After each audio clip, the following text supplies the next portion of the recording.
പൊതികൈ മലനിരകൾക്കരികിലൂടെ. S Jayakumar. പുലരിക്ക് ഭംഗിയേറെ തോന്നിയ ഒരു ദിനം. ഏറെ കേട്ടുപരിചയമുള്ള സ്ഥലം പ്രിയപ്പെട്ടതാകാൻ ഒറ്റ ദിവസം കൊണ്ടെങ്ങനെ കഴിഞ്ഞുവെന്നുള്ളത് ഇപ്പോഴും അറിയില്ല. തെങ്കാശി. കാലേ കൂട്ടി നിശ്ചയിച്ച് പലവട്ടം മുടങ്ങിയ ഒരു യാത്ര. യാത്രകൾ സ്വയം അറിയാനുള്ളതാണ്. ഒരിക്കൽ തെന്മല ഡാം വരെ പോയി മടങ്ങി വന്നതാണ്. ഒടുവിൽ കർക്കിടകത്തിലെ അവസാന ദിവസം ഞങ്ങൾ നെടുമങ്ങാട് നിന്ന് യാത്ര തിരിച്ചു. പാലോട്, മടത്തറ, കുളത്തൂപ്പുഴ, പുനലൂർ വഴി തെങ്കാശിയിലേക്ക്. നെടുമങ്ങാട് നിന്ന് യാത്ര തുടങ്ങുമ്പോൾ സമയം രാവിലെ 5 മണി. മഴയും മഞ്ഞും സമം ചേർന്ന പുലരിയിൽ വഴിയിലെ പാറക്കെട്ടുകൾക്കിടയിലൂടെ തലതല്ലിയും സ്വച്ഛമായും ഉണർന്നെണീക്കുമ്പോൾ ആ നിലവിളിക്കോ ശാന്തതയ്ക്കോ കാതോർക്കാതെ വൃക്ഷങ്ങൾ മേലാപ്പു തീർത്ത കരിമ്പച്ചയ്ക്ക് നടുവിലൂടെ തമിഴ്നാടിൻ്റെ മായാക്കാഴ്ചകളിലേക്കൊരു യാത്ര. ആ യാത്രയിൽ ആദ്യം കണ്ടത് പുനലൂർ തൂക്കുപാലം. ബ്രിട്ടീഷ് സാങ്കേതിക വിദഗ്ധനായ ആൽബർട്ട് ഹെൻറിയുടെ നേതൃത്വത്തിൽ തിരുവിതാംകൂർ രാജാവായ ആയില്യം തിരുനാളാണ് കല്ലടയാറിൻ്റെ ഇരുകരകളെയും ബന്ധിപ്പിക്കുന്ന തൂക്കുപാലം നിർമ്മിച്ചത്. തെക്കേ ഇന്ത്യയിലെ തന്നെ ആദ്യത്തെ തൂക്കുപാലം 1880 പൊതുജനങ്ങൾക്കായി തുറന്നുകൊടുത്തു. തമിഴ്നാടുമായുള്ള വ്യാപാരബന്ധം ശക്തിപ്പെടുത്താൻ പുനലൂർ പാലം വേറിട്ട പങ്കുവഹിക്കുന്നു. പുറമേ ശാന്തമെങ്കിലും നീരൊഴുക്കും അടിയൊഴുക്കും കൂടുതലുള്ള കല്ലടയാറിൽ തൂണുകളിൽ കെട്ടിപ്പടുക്കുന്ന പാലം അപ്രായോഗികമായതിനാലാണ് തൂക്കുപാലം നിർമ്മിച്ചതെന്നും പറയപ്പെടുന്നു. ആരെയും ആകർഷിക്കുന്നതാണ് തൂക്കുപാലത്തിൻ്റെ നിർമ്മിതി. 20 അടിയോളം വീതിയും 400 അടിയോളം നീളവുമുണ്ട് തൂക്കുപാലത്തിന്. കരയോടടുത്തു തന്നെയുള്ള 2 വലിയ കമാന ആകൃതിയിലുള്ള തൂണുകളെ പരസ്പരം ബന്ധിപ്പിക്കുന്ന വിധത്തിൽ ഇരുവശത്തുമായി 2 കൂറ്റൻ ചങ്ങലകളാൽ തൂക്കിയിട്ടിരിക്കുകയാണ് ഇതിൻ്റെ പ്രധാന ഭാഗം. ഈ ചങ്ങലകൾ പൂർണ്ണമായും കരഭാഗത്ത് സ്ഥാപിച്ചിരിക്കുന്ന 4 കിണറുകൾക്കുള്ളിൽ ഇറക്കി ശക്തിപ്പെടുത്തുകയും ഒപ്പം മധ്യഭാഗത്തെ കരഭാഗവുമായി സമാന രീതിയിൽ ബന്ധിപ്പിക്കുകയും ചെയ്തിരിക്കുന്നു. ചങ്ങലയിൽ തൂക്കിയിട്ടിരിക്കുന്ന ഇരുമ്പ് ചട്ടക്കൂടുകളിൽ ഉറപ്പിച്ച തമ്പകം പാളങ്ങൾ കൊണ്ടുള്ള പ്ലാറ്റ്ഫോമിലൂടെയായിരുന്നു വാഹനങ്ങളുടെ യാത്ര. തമിഴ് ചുവയുള്ള സംസ്കാരം പുനലൂരിൽ രൂപപ്പെടുന്നതിൽ തൂക്കുപാലം വഹിച്ച പങ്ക് ചെറുതല്ല. തമിഴ്നാടിൻ്റെ തെക്ക് സ്ഥിതി ചെയ്യുന്ന ചന്തം നിറഞ്ഞ ഗ്രാമമായ തെങ്കാശിയായിരുന്നു അടുത്ത ലക്ഷ്യം. പൗരാണികതയും പച്ചപ്പും ക്ഷേത്രങ്ങളും കാർഷികാഭിവൃദ്ധിയും നിറഞ്ഞ തെക്കിൻ്റെ കാശിയിലേക്ക് ഒരിക്കലും ചരിത്രം അന്വേഷിച്ച് പോയതായിരുന്നില്ല ഞങ്ങൾ. വെറുമൊരു വിനോദയാത്രയായിരുന്നു.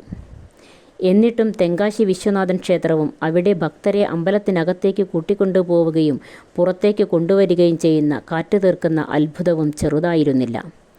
ശിവനെ അരുൾമികുവെന്നും പാർവതിയെ ഉലകമ്മയെന്നും അറിയപ്പെടുന്നതുകൊണ്ട് ആ പേരുകളിലും ഈ ക്ഷേത്രം അറിയപ്പെടുന്നു. ചരിത്രം തിരക്കിയപ്പോഴാണ് അറിയുന്നത് 13-ാം നൂറ്റാണ്ടിൽ ശിവഭക്തനായ പാണ്ഡ്യരാജാവ് വീരപരാക്രമ പാണ്ഡ്യരാജനാണ് കാശി വിശ്വനാഥ ക്ഷേത്രം സ്ഥാപിച്ചതെന്ന്. ശിവഭക്തനായ പാണ്ഡ്യരാജാവ് ഒരിക്കൽ സാക്ഷാൽ കാശി വിശ്വനാഥ ക്ഷേത്രത്തിലേക്ക് തീർത്ഥാടനം നടത്താനൊരുങ്ങിയ ഒരു രാത്രിയിൽ അദ്ദേഹത്തിനുണ്ടായ സ്വപ്നദർശനത്തിൽ തൻ്റെ കൊട്ടാരത്തിൽ നിന്ന് പുറപ്പെടുന്ന ഉറുമ്പുകൂട്ടങ്ങളുടെ ഒരു നിരയെ അനുഗമിക്കണമെന്നും അത് അവസാനിക്കുന്നിടത്ത് ദൈവസാന്നിധ്യമുണ്ടാകുമെന്നും അവിടം തെക്കിൻ്റെ കാശി എന്നറിയപ്പെടുമെന്ന് വെളിപ്പെട്ടതായും പറയുന്നു. രാജാവ് ഉറുമ്പുപുറ്റ് കണ്ടെത്തിയ സ്ഥലത്ത് സ്വയംഭൂവായ ഒരു ശിവലിംഗം കണ്ടെത്തിയെന്നും അവിടെ ദ്രാവിഡ തച്ചുശാസ്ത്ര പ്രകാരം കൊത്തുപണികളോടെ അമ്പലം പണിതതായും പറയുന്നു. വിസ്മയിപ്പിക്കുന്ന ദാരുശില്പങ്ങൾ തീർത്ത അപൂർവ ചാരുതയിൽ ആകാശത്തേക്ക് ഉയർന്നു നിൽക്കുന്ന അറിയാതെ നോക്കി നിൽക്കുന്നു പോകുന്ന നടയിലെ ശില്പഗോപുരം. ഗോപുരങ്ങളിൽ പൗരാണിക കഥകൾ, പ്രത്യേകിച്ചും ശിവചരിതം കല്ലിൽ കോർത്ത് കാവ്യമായി ചാർത്തിയിരിക്കുന്നു. അമ്പലത്തിനു ചുറ്റും പൂക്കളും പൂജാദ്രവ്യങ്ങളും വിൽക്കുന്ന കടകളുടെ നീണ്ട നിര. തെക്കിൻ്റെ കാശിയായി അങ്ങനെ തെങ്കാശി രൂപം കൊണ്ടു. പശ്ചിമഘട്ടത്തിൻ്റെ തെക്കേയറ്റം സ്ഥിതി ചെയ്യുന്ന തെങ്കാശി അഗസ്ത്യമലകൾ വലയം ചെയ്ത പ്രദേശമാണ്. അഗസ്ത്യമലയെ തമിഴിൽ പൊതികൈ മലകളെന്നും അറിയപ്പെടുന്നു. അഗസ്ത്യമുനിയില്ലാതെ അഗസ്ത്യാർകൂടവുമില്ല. വേദങ്ങളിലും പുരാണങ്ങളിലും ഇതിഹാസങ്ങളിലും പ്രതിപാദിക്കുന്ന അതുല്യനായ ഋഷിവര്യൻ. തമിഴ് ഭാഷയുടെയും സംസ്കാരത്തിൻ്റെയും പിതാവെന്ന അവരുടെ വിശ്വാസത്തിൽ അഗസ്ത്യമുനി തമിഴരുടെ കൺകണ്ട ദൈവം. അകത്തിൽ നിന്നും സ്തയനം ചെയ്തതിനാൽ അഗസ്ത്യൻ എന്ന നാമം. വടക്ക് ഹിമാലയവും മേരുപർവ്വതവും ഉയർത്തുന്ന ഭാരം ക്രമീകരിക്കുന്നതിന് തെക്ക് അഗസ്ത്യനെത്തി എന്നും വിശ്വാസം. തമിഴർ അഗസ്ത്യാർകൂടത്തിനെ പൊതികൈ മലയെന്നും വിളിക്കുന്നു. പർവ്വതത്തെ ആലിംഗനം ചെയ്ത് നിൽക്കുന്ന മൂടൽമഞ്ഞ് എന്നർത്ഥം. നേർത്ത ജലഗണങ്ങൾ തഴുകി നനയ്ക്കുന്നതുപോലെ. ആത്മജ്ഞാനത്തിൻ്റെ അപാരതീരം തേടി ബുദ്ധഭിക്ഷുക്കളും അഗസ്ത്യമുനിയും എത്തിച്ചേർന്ന ദേവഭൂമി. കൈലാസത്തിനൊപ്പം നിൽക്കുന്ന പർവ്വതനിരകളുടെ കാഴ്ച ഇങ്ങ് തെക്കേ അറ്റത്ത്. അഗസ്ത്യർ തമിഴന് പിറവി കൊടുത്ത ഇടം സ്വയം നിർമ്മലീകരിച്ച് ബുദ്ധനാവുകയും നിർവ്വാണത്തിലേക്ക് നീങ്ങാതെ വേദനയിൽ നിന്നും ലോകത്തെ രക്ഷിക്കാൻ ബോധിതത്വദർശനവുമായി ബുദ്ധഭിക്ഷുക്കൾ തങ്ങിയെന്ന് പറയപ്പെടുന്ന സ്ഥലം. പിന്നെ ഞങ്ങൾ പോയത് വയലേലകൾക്ക് കാവലായി കോട്ട തീർത്ത് നിൽക്കുന്ന അന്യൻപാറയിലേക്ക്.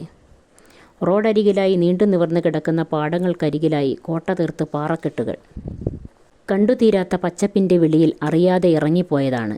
ശരിക്കുള്ള പേര് അതാണോന്നറിയില്ല. അന്യൻ സിനിമ ഷൂട്ടിംഗ് ലൊക്കേഷനാണെന്ന് പറയണ കേട്ടു.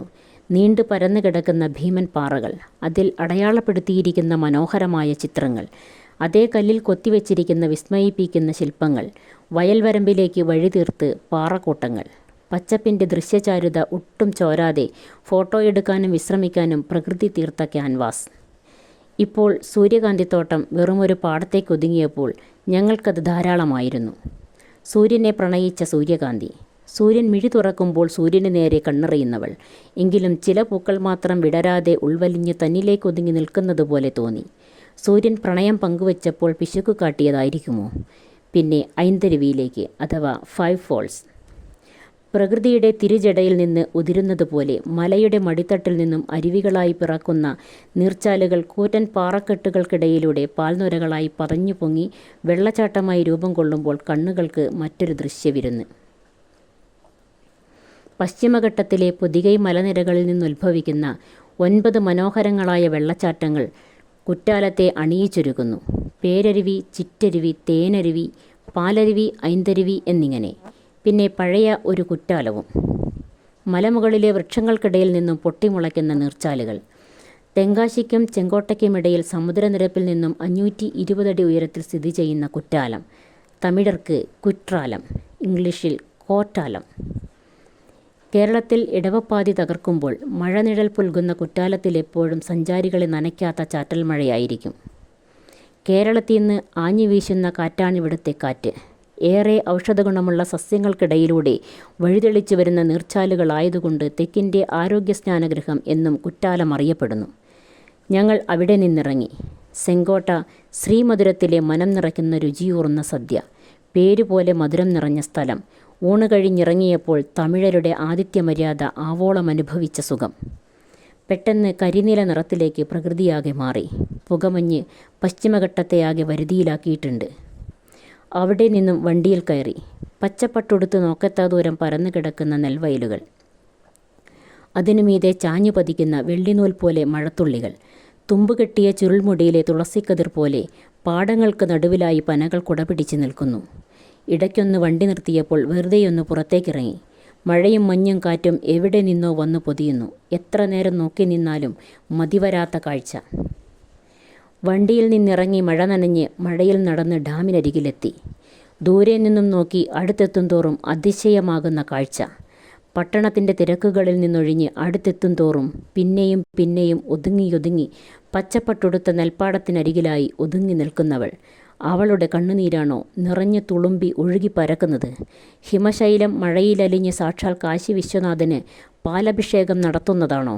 അതോ സഹ്യൻ്റെ മടിത്തട്ടിൽ നിന്നൂർന്നിറങ്ങുന്ന കുഞ്ഞരുവികളെ തടകെട്ടി നിർത്തിയതിൻ്റെ നെടുവീർപ്പുകളോ?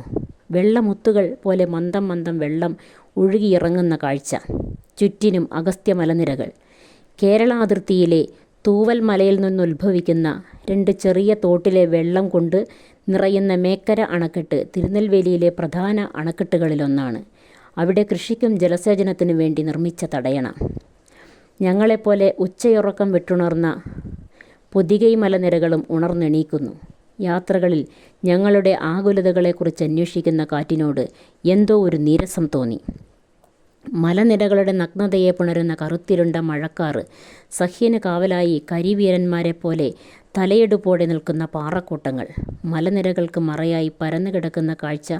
പഞ്ഞിക്കെട്ട് പോലെ മഴമേഘങ്ങൾ കരിവീരന്മാരെ കുളിരണിയിക്കാനുള്ള തത്രപ്പാടിലാണ്.